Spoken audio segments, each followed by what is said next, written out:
నమస్తే అన్న, అందరికీ నమస్కారం. కువైట్ మరియు గల్ఫ్ దేశాలు ఐక్యరాజ్య సమితిలో ప్రవేశపెట్టిన తీర్మానానికి వ్యతిరేకంగా రష్యా మరియు చైనాలో వాటి యొక్క వీటో అధికారాన్ని అయితే వాడడం జరిగిందనమాట.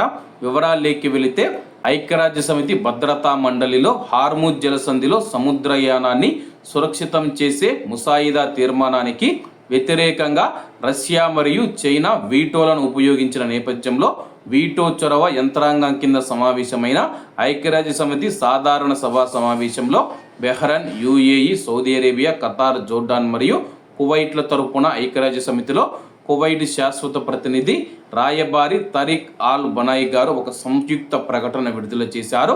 నౌకాయాన స్వేచ్ఛకు ఎలాంటి ముప్పునైనా ఈ ప్రకటన గట్టిగా ఖండిస్తూ ఉంది.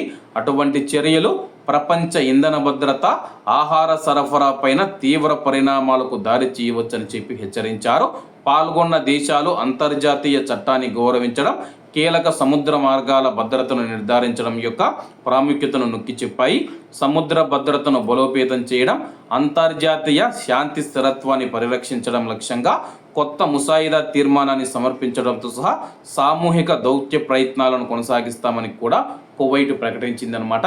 ప్రస్తుతం కువైట్ మరియు గల్ఫ్ దేశాలు మనం చూసుకుంటే హార్ముజ్ జలసంధిని ఓపెన్ చేసి స్వేచ్ఛగా అక్కడ మేము వ్యాపారాలు చేసుకునేందుకు, తమ యొక్క నౌకలు తిరిగేందుకు అనుమతి ఇవ్వాలని చెప్పేసి ఐక్యరాజ్య సమితిలో ఒక తీర్మానాన్ని ప్రవేశపెడితే కానీ రష్యా మరియు చైనాలు మనం చూసుకుంటే తమ యొక్క వీటో అధికారాన్ని ఉపయోగించి ఆ యొక్క తీర్మానాన్ని వీగిపోయే విధంగా అయితే చేయడం జరిగింది.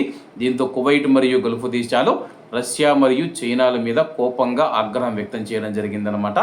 ఏది ఏమైనా సరే కానీ హార్ముజ్ జలసంధి పూర్తిగా ఓపెన్ అయితే కానీ షిప్పులన్నీ తిరుగుతాయన్నమాట. అలాగే కువైట్ కానీ గల్ఫ్ దేశాల వ్యాపారాలు ముందు మాదిరిగా కొనసాగుతాయన్నమాట. అలాగే దీనిపైన ఇరాన్ మరియు అమెరికా మధ్య చర్చలు జరిగిన తర్వాత పూర్తి విషయాలు తెలుస్తాయి. కాబట్టి అందరూ బాగుండాలి, అందులో మనం ఉండాలి. అందరికీ నమస్తే అన్న, జై హింద్.